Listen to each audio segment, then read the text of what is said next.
Hello and welcome to my channel. I am Zodiac Bandit, and during the Campaign 3 wrap-up, it was confirmed that Sam Riegel would be the one DMing the next story set in Exandria. So he has been given a mini-series that will be set in the world of Exandria. Sam has game mastered a few things in the past. The notable ones, in my opinion, are the Crash Pandas one-shot, the Guest Battle Royale one-shot, and the Generation Nord, which kind of finished off the Nordverse whole thing, right? That whole mini story that he was sort of doing. It didn't like end it because they're still doing some stuff with it, but for the most part it ended. Now, there was nothing confirmed about what the story is going to be about, but today I'm going to give some ideas about what it could be about, and I think I might be onto something with some of these here.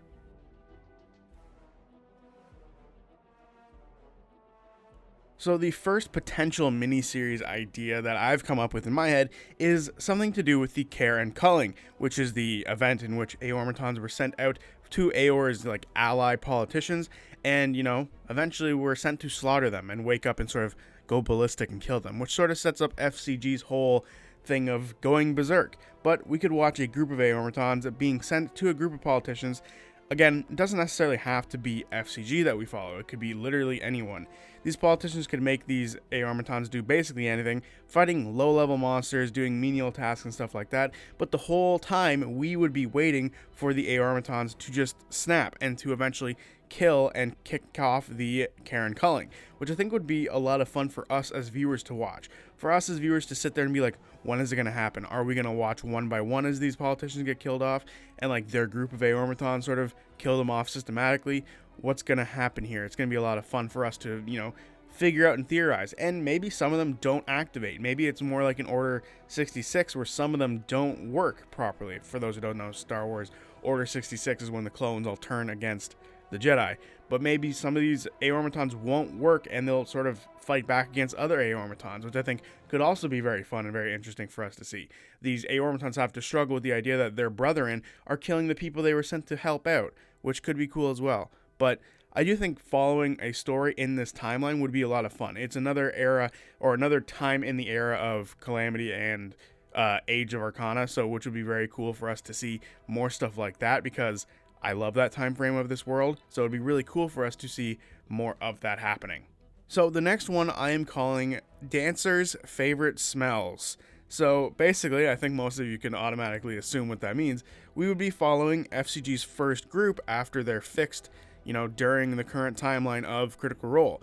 We could see FCG Dancer, Oatmeal, Apple Pie, and Pussy as they go around doing missions and exploring Marquette and other places if need be, leading to the eventual final confrontation, which leads to the FCG killing off all of this party with the exception of Dancer. Now, I think what would be fun about this is for us to see sort of that relationship grow, where FCG's voice doesn't automatically start off as the southern one that they have, and it eventually grows into that to imitate Dancer, the person that they admire the most. I think it'd be a lot of fun for us to see that sort of stuff.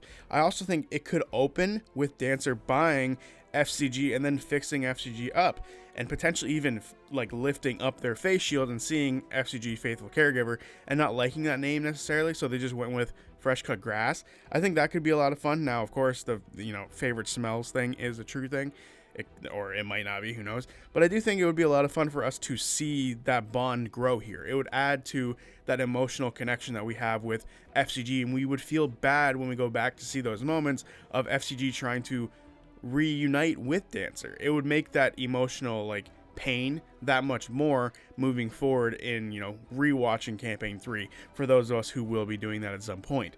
But also, I think it would just be a lot of fun for us to see more of Marquette again, for us to see the locations that we didn't necessarily get to see. Maybe it would just strictly be set in Bassaris and we wouldn't see too much of what was going on around the rest of it. But we do know that they left Bassaris and eventually Ashen would stumble across FCG and the remains of that party. So I could very easily see them exploring more parts of Wildemount in this miniseries. We don't know how long this miniseries is going to be. If it's going to be 3, 4, 5, 8 episodes like the original EXU, we don't know. But I think it'd be a lot of fun for us to see, more of Marquette through FCG, sort of being like the party, the DMPC, I guess would be the case. And I could see Matt playing Dancer, and the rest of the players playing, or the rest of the cast playing as one of the other automatons that are created by Dancer, which would be a lot of fun.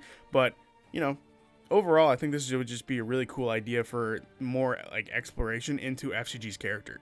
So the next one that I've thought of is called Scanlan's Midlife Crisis. During Campaign 3, we saw that Scanlan Shorthold had transformed himself into a centaur and was traveling Wildmount with a group that he had made called the Silver Saddles.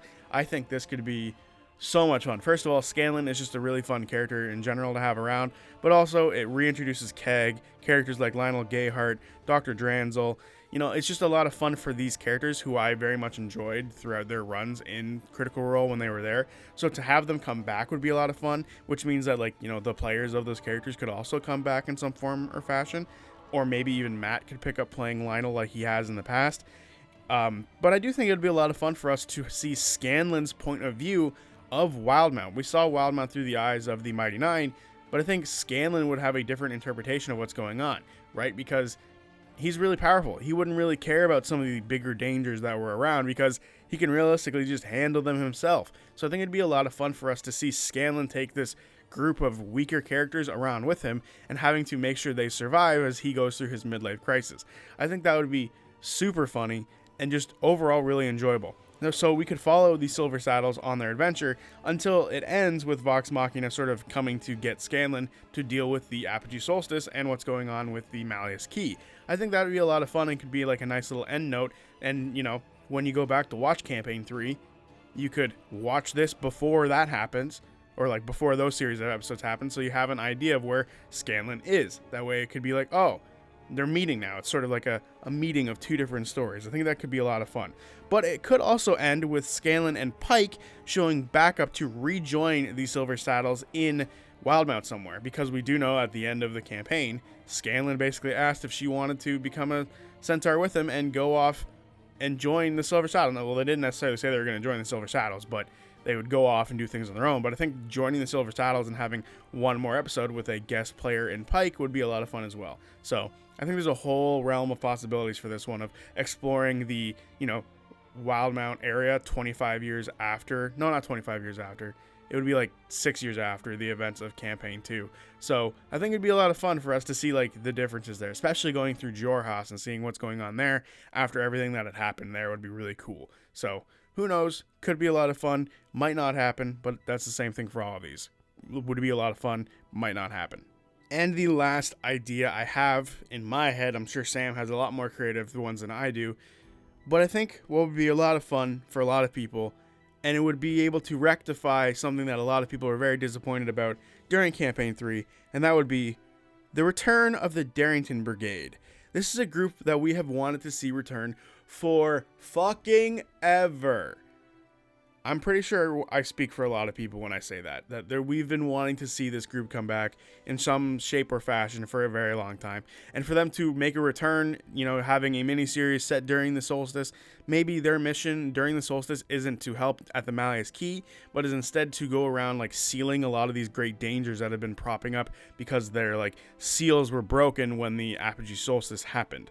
I think it'd be a lot of fun for that story to happen, because that's basically what their one shot was. They went and fought like a massive duck monster. So for them to go out on a mini series and fight a series of massive monsters or problems, like, you know, the undead coming out of the ground in Vasselheim, or, you know, like a fire phoenix showing up over the city of Zadash, I feel like a lot of that stuff could be potential fun things for the Darrington Brigade to do, and it would be right up their alley. So realistically, that could be their story, but it could also be set way in the past where we see like them do other things before the solstice. It could be a whole different group of characters because the old group left because they were for non-profit, and that group didn't want to stick around for non-profit, which would suck because I'm sure most of us want to see the Owlbear again, but who knows. I think it'd be a lot of fun for us to get like 8 episodes dedicated to this group. That way they could develop into more fleshed out characters. A lot of them are just like joke characters a little bit, right? Like some of them were serious, but like, you know, Hazel Cobblepot was just straight up just like, you know, the voice and the whole like xylophone thing or whatever the heck that thing is called. But like, you know, she's a joke character, and same with characters like Macaroni, right? His high pitched voice is the joke. and Buddy can't see until he gets glasses and he's big and dumb, and the owl bear just makes a bunch of owl justice puns and stuff like that, right? So we could see them develop into full-on characters. I'm not saying anything's wrong with what we have with them, but I would love to see them develop, you know, like characters and friendships between the group and stuff like that. For them to actually grow as characters over an 8-episode miniseries would be a metric fuck ton of fun, and I would very much enjoy seeing something like that happen for this group, especially because it's been so long since we've seen them. It would be a breath of fresh air for us to see them again, because we like this group, and they're a high level group, right? They were like level 10, so it would be right in that area of like perfect D&D if they choose to play D&D as the system, which we don't have any confirmation about what the system's going to be either. So I think it would be a lot of fun for this group to make a return as the crux of this miniseries. It would just be perfect. I can literally see them do anything, and it would still be very much enjoyable for us to watch. Whereas characters like FCG or the Karen Culling characters or Scanlan's group, they're very limited in what they could do, whereas the Darrington Brigade could take place at any time and do basically anything, and I think there's just so much room for it to be a story in and of itself, which would be a lot of fun. Now, these are just the ideas that I've come up with, or sort of grown off of other comments that I've seen. There was, like, the Karen Culling one was actually a comment that someone made in one of my live streams, or my most recent live stream, and I really like that idea, and I expanded on it a bit more here. So, like, you know, I'd very much like to hear what everyone else has to say about what potentially we could see out of a Sam Riegel miniseries. Now, of course, like I said at the beginning, I could be way off, and he could think of something way out, like something way different than any of this. But I truly think that it would be a lot of fun for us to see these potential miniseries. So I'm curious to know what you guys have to say in the comments below about what you think about these ideas, or what ideas that you could have that Sam could come up with. So let me know what you guys think down in the comment section, and I will see you guys on Friday for whatever video I make next. Peace.